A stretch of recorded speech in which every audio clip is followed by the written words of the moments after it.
Hey guys, how's it going? The subject of today's video is going to be permits.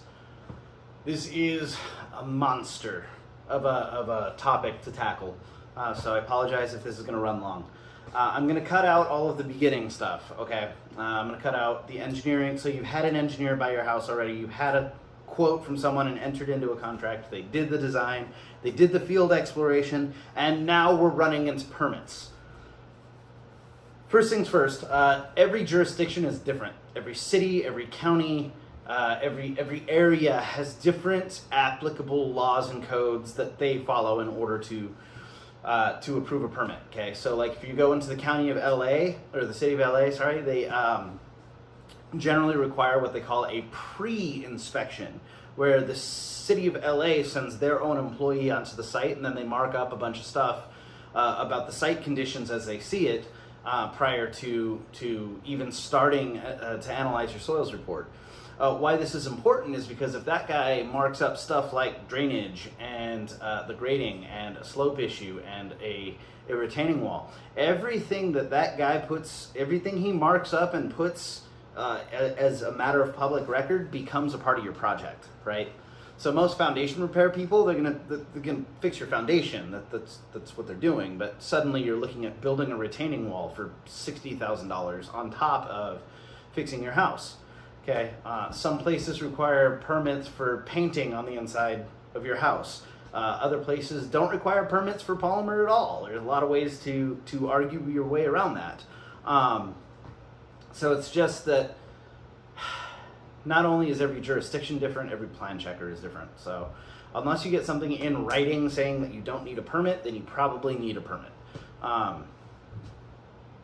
That being said, everything that I cover here is not necessarily going to cover absolutely everything out there, especially for like County of San Diego, well, City of San Diego, city or county, one of the two. On top of your basic plans, which can be just your title page, your site plan, and your floor plan, and then details. Generally, that's all you have to put in there. They also require, especially in the historic district, elevation drawings where you have to like actually physically draw the four sides of the house, and then they require surveying the actual property in order to figure out the drainage on site, and just a whole bunch more stuff. So now you're driving up your engineering costs, right? So what I'm going to talk to you about is sort of the typical plan process. Just know that it varies. It varies everywhere, even within the same city. So I will do everything I can to help you guys out. And yeah, we'll go from there. So first things first, you're going to have your permit package, right? Your permit package, which is your contractor's input, the engineer's drawings, the soil samplings, absolutely everything goes together, and you go to the city and file for a building permit.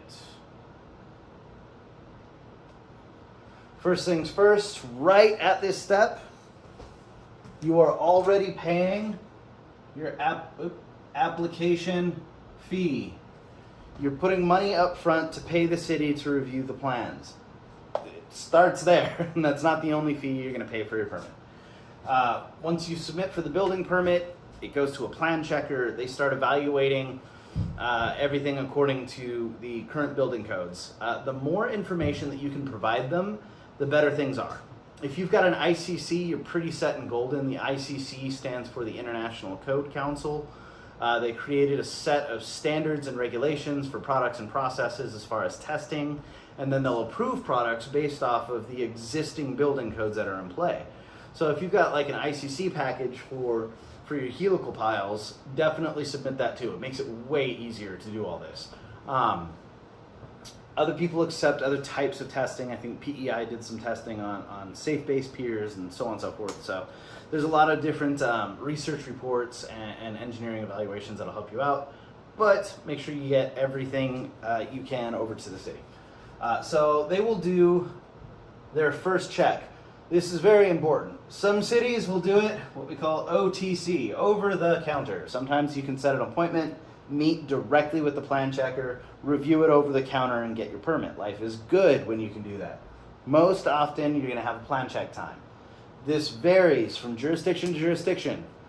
Usually between 3 to 4 weeks. for your first review. This is important because if you submit to the County of Los Angeles or the City of Los Angeles or anything around Los Angeles and everything like that, usually it's somewhere between 12 to 16 weeks for your first review. Or you can pay an expedite fee that is upwards of $1,000, and that shortens it to something like 9 to 12 weeks, which is still a really long time. So you have to keep in mind that every single time you get your plan check back, and you have to go through a round of corrections, which we're about to talk about, you have to wait again the whole time. So this is not a quick process. People will do everything they can to make it quick. That is not in the hands of the engineer or the contractor or anybody who's involved with your project at all. That is strictly within the city, and that could be due to staffing issues or outsourcing to a third-party agency. It could be due to the workload that's coming in. There's a lot. There's a lot that goes into all of it, and I'm not trying to sound complaining about like the plan check times in the County of LA. It's just something you absolutely have to be prepared for. So, building permit will start the review of your, wrong one. We'll start the review of your plan check.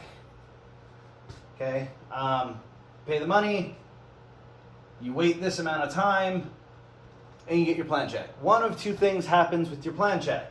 You get an approval, well, three things, I guess. You get an approval, you get a hey, change this while we're here, or you get corrections, like formal corrections. If you get corrections, you go right back to here and start over.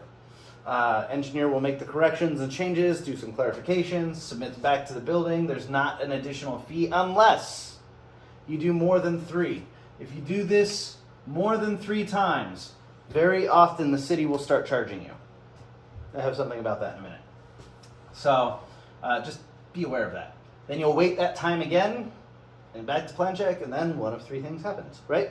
So City of San Diego is actually really good about this. You'll do the plan check, and then they'll send you back with like 80 corrections or 100 of them, and it's crazy. But you handle them in like an organized manner with a plan check correction list and change of plans and so on. And then you can set an appointment and sit down with the plan checker and actually go through all of them. And then they're really, really helpful. Actually, really helpful about doing all that fun jazz. Anyway, so plan check. After you've done this however many times to get your permit issued,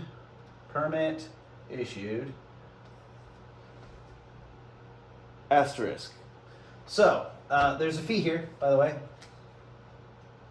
It's a issuance fee. You will pay money there, for sure. Once a permit is issued, you will be going over several other items that will directly affect your project. Things to pay attention to. Yeah. Special inspection. That says SI. Special inspection. That is a third-party agency that has to be hired to watch the contractor do his work. I'm going to close this because I have a thing about that. It's a lot of money to pay a special inspector to literally stand around and watch a contractor work. Can't be the engineer. Has to be certified in all the proper ways. And this is hard. Okay? It's adding thousands of dollars generally to a project. The special inspector will be coordinated by the contractor and the engineer so they can reduce the time they spend on site, at least if they're doing their job right, to help save you some money. But long story short, a long time ago, contractors were very shady in their dealings about stuff, and they lied about what they said they did. When you have elements that are buried underground or in concrete or other things like that, a city inspector who comes out, unless he's out literally every day and sometimes twice a day, is going to have absolutely no way to verify that the contractor did what he said he would do because it's buried or encased or something else like that, right? So the special inspector is there to verify what the contractor does so that the city inspector knows that everything's been done correctly. And that's why they became important.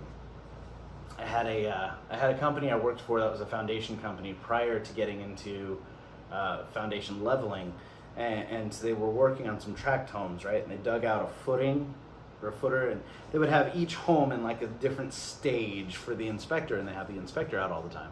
So they dug out like the footing in one, and then they had the next one with rebar, and then the next one had the pour, and then blah, blah, blah, blah, blah. But what they were doing, and I was very, very young at the time, I had absolutely no idea that this was wrong, but they had dropped the rebar cage in and gotten the inspection, and after the inspector left, they pulled the rebar cage out and moved it to the next place, and then just filled that one with concrete. That's super shady. So pay attention. And that's, I mean, it's unfortunate, but that's why special inspectors are necessary. Other than special inspectors, you could have structural observation. This is an observation by an engineer that's on your plans. The one, either the geo or the structural or both or whatever. Excuse me. It can be the engineer or one of their appointed representatives. Sometimes those representatives have to be licensed. There's very important things to pay attention to. Sometimes they'll require both.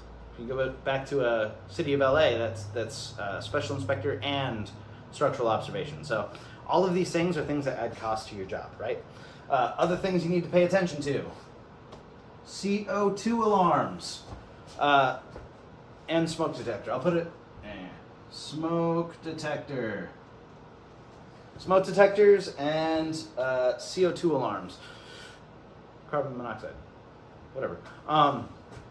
Carbon monoxide alarms. So it's in the building code that you have to have them, and a lot of cities will allow you to just like sign a form certifying that you have it. Some of them, like San Diego, want you to mark out where all of them individually are. Things get complicated with that, but those are all things that could bring up the cost of your job, right? Seismic gas shutoff valve. Gas shutoff. Any projects you do over $1,000 generally have the CO2 and the smoke detectors, carbon monoxide in the smoke detectors, as well as it's not CO2. Anyway. Seismic gas shutoff valve. Earthquake happens, gas separates, big explosion, nobody's happy. So there's a seismic gas shutoff valve where an earthquake happens, shakes your gas line off, and then it just shuts everything down instead of the big explosion. Cool. But more money that you have to spend. You have to pay attention to things like the green initiative. Green initiative. City of Thousand Oaks is a good one. They have major projects, medium projects, and small projects, and each one has like a point value that you have to take off of a list, and it's just things that you can do to make your house more energy friendly. It's a cool concept, but I mean, if I'm working on your foundation, customers don't understand why I'm telling them to like get GFCIs or insulate wall sockets and stuff. So very important to just pay attention to that, right? So permit is issued, project starts, yay. Project goes, coordinate the special inspector. Special inspector will find out what's called an NCR or a non-compliance report for anything that is different. Generally, it's just a clarification that's needed by the engineer. NCR goes away and life is good. After the project is done, inspection. The city inspector does his inspection. I mentioned this in another video already, but guys, if you're doing piering systems, don't bury your piers. Have the inspector come out and verify that and tell you what he wants or she wants and give them that for the final before you bury your piers. Because if there's an NCR by the SI and you've buried your piers and the city, or if there's something that they want verified that they can't because you've buried your piers, you are now spending money to dig up the piers to either prove where they are or how deep they went or something. And if you can't prove how deep they went, then you're looking at basically reinstalling the piers, even though you've already lifted the house. Like, it's difficult and it sucks. You can subvert all of that by just having them come out, verify before you bury the piers, and they will generally tell you, I just want the special inspector's completion letter or an engineer's completion letter and blah, blah, blah, blah, blah. Okay, so they come out, they inspect, life is good, then you can bury your piers, finish the job, and even after the job is finished, you generally do your final inspection. I recommend that you guys be present for your final inspections and for your walkthroughs. Why? Because city inspectors are really cool people and they're human beings too. and good people to have on your side, so you can talk them through the process and sort of get someone on your side for that. But before you do this final inspection, you have to have the engineer's completion report. Generally, they like to be paid before they issue that. And a special inspection completion report. Generally, they like to be paid before you do that, before they give you that. You got to have all of this list of stuff done. You got to be in compliance with absolutely everything, and that's the other reason why a final inspection is kind of nice to be there for, because sometimes if there's just something missing and it happens to be like a paper pushing kind of thing, they'll let you email the documentation and then final it remotely, so you don't have to keep coming out or keep having them come out. So I recommend you do that. And that's it. You close everything out and permit's closed and job's done and everyone's happy and life is good. My other note, I forgot to talk about it, was back up here. I guess if I'm doing red for money, you shell out the money here and here and here and here and here and here, all prior to that final inspection step. Plan check. Let's talk that real quick. Sometimes you get corrections. It's very normal to get corrections. Sometimes cities are justifying their paycheck by giving corrections. Sometimes they actually don't understand something that's on the plans. Sometimes your engineer has made mistakes. Sometimes the contractor has kicked and screamed enough that corrections just go out. All right, 1 round of corrections, very normal. 2 rounds of corrections, questions are being had, and realistically, the engineer and you and everybody else should probably be on the phone with the plan check engineer, asking questions and clarifying, and what, like, there's a breakdown in communication, right?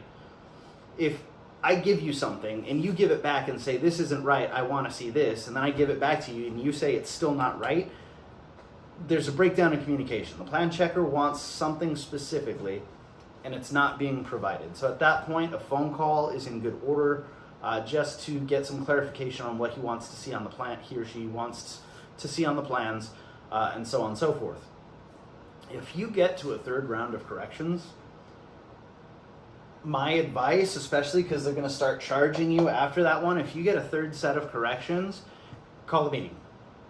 Set a meeting with City Hall and go meet the plan checker, and if the building official can come in, great.